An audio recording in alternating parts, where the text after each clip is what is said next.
sont des animaux qui ont été prélevés dans la nature et qui ont un autre intérêt que seulement celui d'être exposé.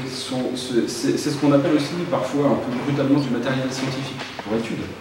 C'est-à-dire que tous ces spécimens, et c'est là que ça rejoint ce que je disais sur le grand pingouin, c'est pas des chefs-d'œuvre, ce sont des espèces qu'on trouve pour la plupart dans la nature vivante et qui ont un rôle écologique, un rôle dans l'environnement, etc.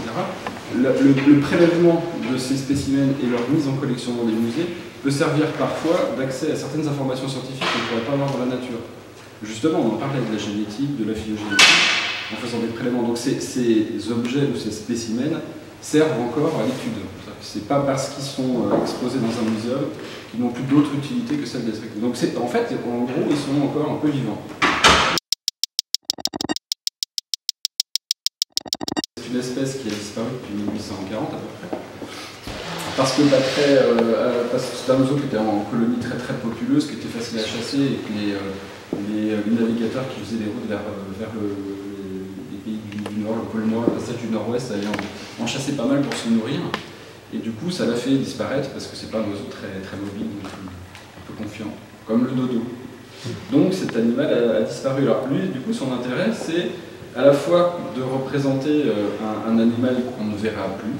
Là, on peut le voir comme ça dans un... Et ceci dit, celui des collections du muséum est un des rares qu'on trouve en Europe, on a moins de 10. Ils sont tous très très moches. Celui-là est très très beau, très très bien naturalisé. On voit qu'il est naturalisé, ça ressemble à un oiseau qu'on pourrait voir, d'où l'intérêt des naturalisations pas trop mal faites.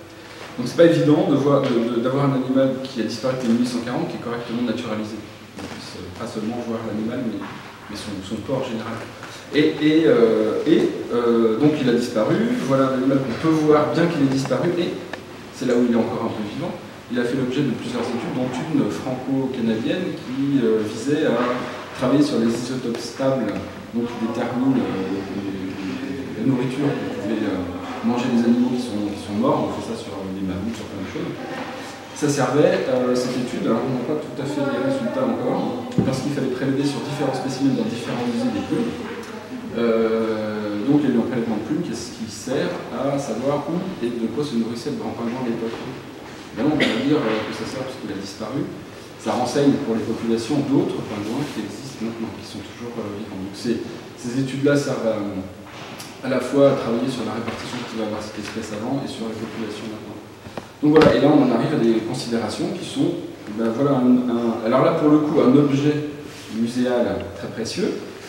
Nous, notre rôle, c'est de préserver l'intégrité des collections, et une demande un peu intrusive de prendre et d'enlever des plumes sur cet animal pour faire une étude.